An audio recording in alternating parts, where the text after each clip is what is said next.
Mapan dan independen itu beda. Dan seindependen-independennya perempuan, ya memang juga butuh sosok laki-laki yang provider, bukan yang mau kondo alias modal konsumsi doang.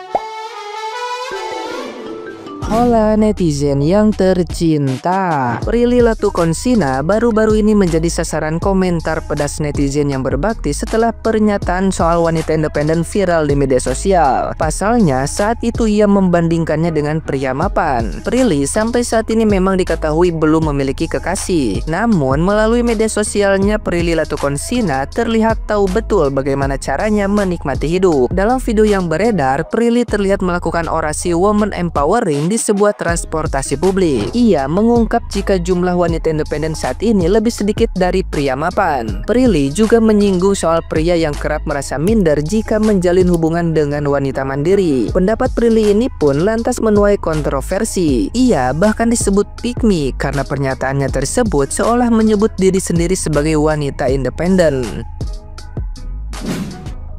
Sekarang banyak cewek independen tapi cowok mapan dikit. Itu data valid kok. Jadi kayak ya mau gimana, cuma masuk aku ya. Wow, langsung ke kamu gitu. Kenapa aku kan? Ini cewek-cewek ini. Iya. Kita sih pengen protes gitu. Sebagai orang cewek yang selalu jadi tempat singgah. Apalagi kita nggak berhak dapat cinta yang Itu emang cowoknya aja yang salah ya. Tapi banyak banget kok yang kayak gitu, yang ninggalin ceweknya karena insecure. Nah, gimana nih menurut netizen yang terhormat? Silahkan berkomentar ya. Prilly Latukonsina dihujat gara-gara sebut wanita independen banyak tapi pria mapan dikit. Jadi tahu kan kenapa Prilly nggak nikah-nikah? Iya, wanita independen banyak, saking banyaknya bertebaran di micet. Perempuan bisa nyari duit 100.000 aja udah bisa disebut independen. Tapi laki-laki udah kerja keras bagai kuda tapi gajinya UMK, itu disebutnya belum mapan. Lo tahu kenapa? Karena laki-laki adalah tulang punggung keluarga sedangkan perempuan bukan. Ada yang tahu nggak ini siapa? Wanita cantik independen. Memuji diri sendiri itu boleh, tapi jangan merendahkan dan membandingkan. Karena banyak laki-laki yang berjuang untuk keluarganya, siang malam bekerja tapi tidak senasib dengan dirimu. Beda nasib, sudah berusaha tapi tidak sesuai dengan ekspektasi. Jadi jangan sampai merendahkan dan membandingkan dengan laki-laki. Sekarang tuh banyak banget cewek independen tapi cowok mapan sedikit. Kalau patokannya independen cuma bisa nyari duit sendiri buat ngehidupin lu sendiri, itu mah gampang banget. Ya elah, semua cewek juga bisa. Terus kalau cuma bisa nyari duit sendiri, menurut gua itu mah bukan independen. Menurut gua, cewek independen itu cewek yang bisa masang gas. Udah. Itu cewek istri yang kalau suaminya masang gas, dia nggak masuk kamar. Itu independen cuy. Dia bisa nih datang bawa gas, ya kan, bawa gas, taruh di bawah, terus dia masang. Independen. Respect. Kalau nyari duit semua cewek bisa, tapi kalau masang gas, wah, cuman cewek-cewek independen yang bisa. Respect. Apalagi kalau dia paham semua permasalahan gas. Misal udah dipasang terus ada bunyi fix, karetnya kena, karetnya kendor, karetnya terus dia balik lagi ke warung, dipasang, udah bener. Independent woman, fix independent woman. Jadi kalau kata gue mah nih, gak usah teriak-teriak independent woman kalau lu gak bisa masang gas. Siapa sih yang pertama kali bikin label cewek independen? Independen itu kan mandiri ya, menyelesaikan sebuah masalah sendiri, bertahan hidup, apa-apa sendiri. Tapi apa spesialnya untuk menjadi mandiri? Bukannya itu ya jadi orang dewasa reguler aja gitu ya independen? independen itu bare minimum kita sebagai orang dewasa. Habis itu kenapa independen malah dibandingin sama mapan? Ini dua hal yang berbeda nih. Rata-rata pendapatan orang Indonesia itu di 3,2 juta sampai 5 juta setahu gue, correct me if I'm wrong.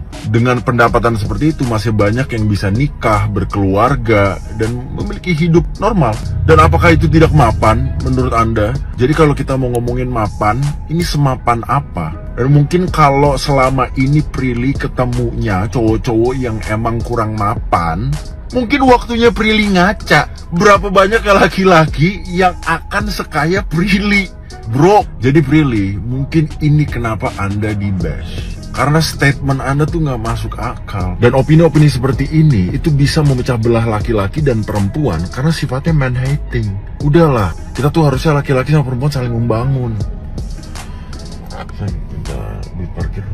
Lah kamu ada duit. Coba aja.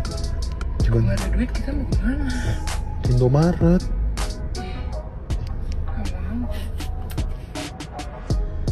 Tetap harus ada duit parkir, kalau nggak bisa keluar. Kemarin ada potongan video dari Prilly Latuconsina yang viral dan menuai banyak pro dan kontra. Intinya Kak Prilly di situ ngomong banyak wanita yang independen tapi sedikit laki-laki yang mapan. Mayoritas respon terhadap ini cukup negatif dan tidak sedikit yang berpersepsi bahwa ini adalah serangan terhadap laki-laki. Salah satu komentar kontra terhadap Prilly adalah betapa mudahnya bagi perempuan untuk mendapatkan nilai sukses tertentu, sedangkan laki-laki tidak dianggap berhasil jika mencapai tingkat kesuksesan yang sama. Misalnya, katanya kalau misalnya cewek dapat gaji 3 juta itu dianggap independen, sedangkan kalau cowok dianggap miskin. Tentu menurutku ini tidak salah, tapi kita juga harus lihat konteks sejarahnya. Karena di mana-mana orang-orang yang mulai dengan posisi privilege lebih rendah, itu ekspektasi sosialnya untuk bisa dianggap berhasil juga lebih rendah. Kita sama-sama tahu kalau misalnya perempuan di seluruh dunia dan terkhusus di Asia Tenggara itu seringkali punya perjalanan yang menanjak dibandingkan laki-laki dalam posisi yang sama. Kita nggak bisa membandingkan seluruh perempuan dengan seluruh laki-laki, tapi biasanya untuk role yang sama, jabatan yang sama, keahlian yang sama, perempuan punya kesulitan yang lebih tinggi.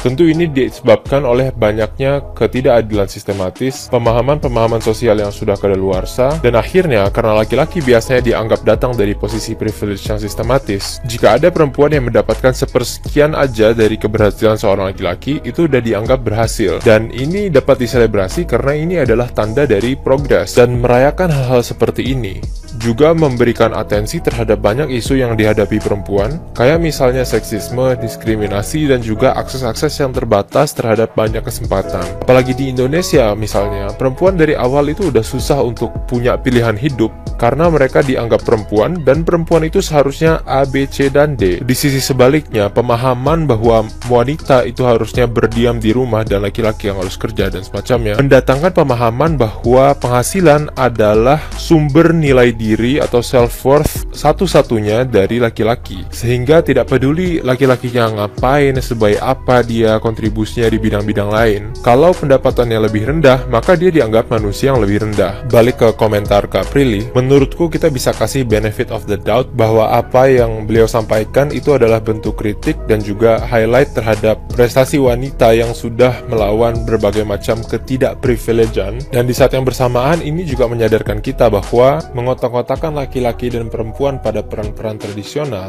itu tidak menguntungkan kedua pihak.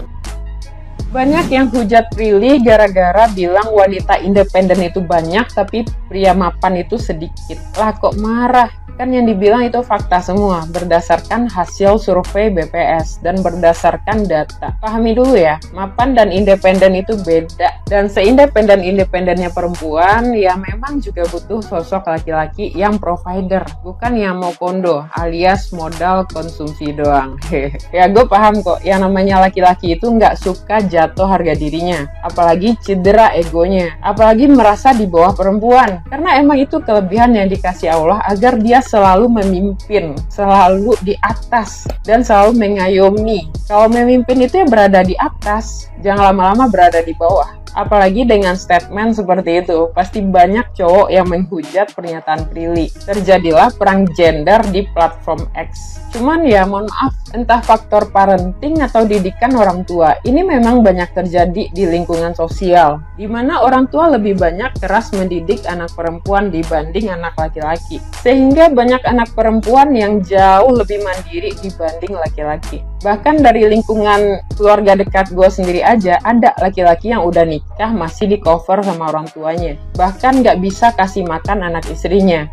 Gampang aja gitu minta tanpa rasa malu, minta duit ke orang tuanya. Dan ada juga salah satu teman gue cewek, masih single tapi udah punya rumah, udah beli mobil.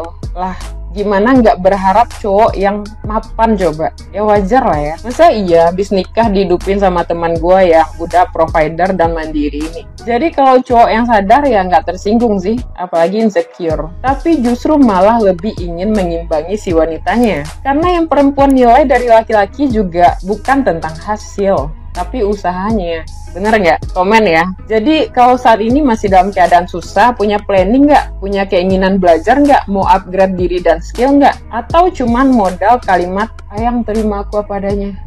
Ya tetap aja si cowok nggak bakal terima dengan pernyataan ini. Karena cowok zaman sekarang dan dulu tuh beda. Zaman dulu cewek disuruh di rumah, tapi cowoknya berperang, berburu, memanah dari laki dan mencukupi kebutuhan perempuannya. Lah zaman sekarang cewek disuruh kerja buat bantu perekonomian keluarga. Atau kalaupun disuruh di rumah nggak dikasih makan malah mabar cowoknya. Dan memang banyak terjadi perceraian karena laki-laki nggak provider sama pasangannya, alias kehilangan insting berburunya. Jadi independen lebih ke pola pikir sih menurut gua. Bukan soal gaji UMR dan si cewek bisa beli skincare sendiri disebut independent woman. Sementara laki-laki yang ngasilin gaji UMR dibilang miskin. Ya nggak gitu juga kok. Gerakan feminisme atau kesetaraan gender nggak cuman soal duit dan angkat galon. Koreksi kalau bener. Dan di sini aku nggak menyudutkan salah satu pihak, tapi bicara realita. Gimana pendapat kalian? Ramein di kolom komentar ya.